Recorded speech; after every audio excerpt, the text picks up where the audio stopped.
For all your wrestling figure needs, check out ringsidecollectibles.com. Like wrestling? Tune into The Rack, Thursday nights, 10 p.m. Eastern on wildtalkradio.com.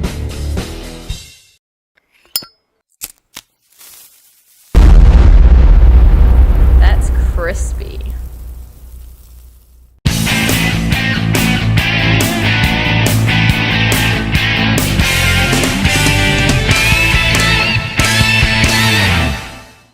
Hey guys, welcome to Wrestling Figure Wednesday. Today I will be reviewing the Mattel WWE Basic Series 41 Fandango figure. This is Fandango's third figure and his second basic. I think this basic looks a lot cooler than his previous one. I just like the attire a lot more. And for some reason he doesn't look as scrawny to me as his other one, I'm not sure. But it is a cool looking figure. So that being said, let's take a look at him up close in the packaging. As you can see, there's a picture of Fandango there. There's the WWE logo. Here's Fandango in a standard pose, and it says Fandango on the side. And he is superstar number 42 out of the basic 2014 line. Looking at the back of the box, there's a larger image of Fandango there. There's a WWE logo. It says Fandango Superstar number 42 and his autograph below. It says recreate the action of WWE. Also in the set is Daniel Bryan, Santino Marella, Cesaro, Drew McIntyre, and Bray Wyatt. It says compete in the Superstar rings. Pictured as a Raw basic ring and a SmackDown basic ring, as well as company information listed at the bottom. So that being said, let's take a look at him fresh out of the packaging. Alright guys, so here we have the Mattel WWE Basic Series 41 Fandango figure fresh out of the packaging.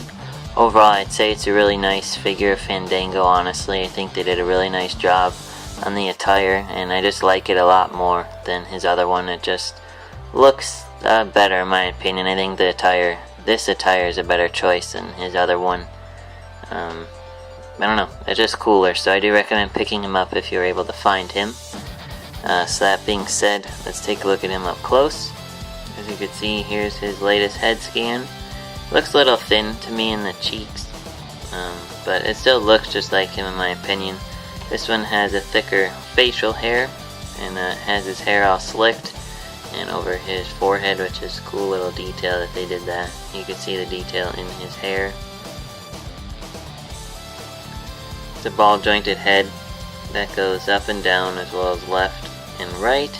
You can see his torso. They made him pretty ripped. I don't think Fandango's that toned, but I don't remember, to be honest. He has ball jointed arms that go up and down as well as outward, swivel bicep joints, and on his biceps he has his armbands, the black and silver ones, and they're pretty detailed, so it's a cool little bonus, and that's on both arms there. And then he has a typical elbow joints, as well as his white wrist tape on both wrists. He has a swivel wrist joint as well as a hand joint that goes up and down. He has a closed fist here and open hand here. Looking at his lower torso, he has a swivel waist joint.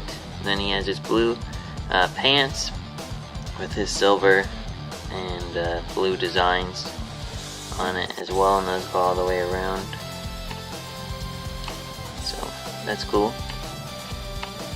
And he has a black trim at the top as well, if you could see that on the camera. So lots of detail on him, which makes him look pretty cool. Then he has a typical basic knee joints. He also has a typical leg joints that go up and down. Almost forgot about that. But his knees have good movement, so you can pose him pretty well for the most part. And then looking at the bottom of his pants, you can see the black, silver, and blue designs, which are really cool. In my opinion, that's what it looks like on the inside of his pants. So very detailed with the silver trim at the bottom as well.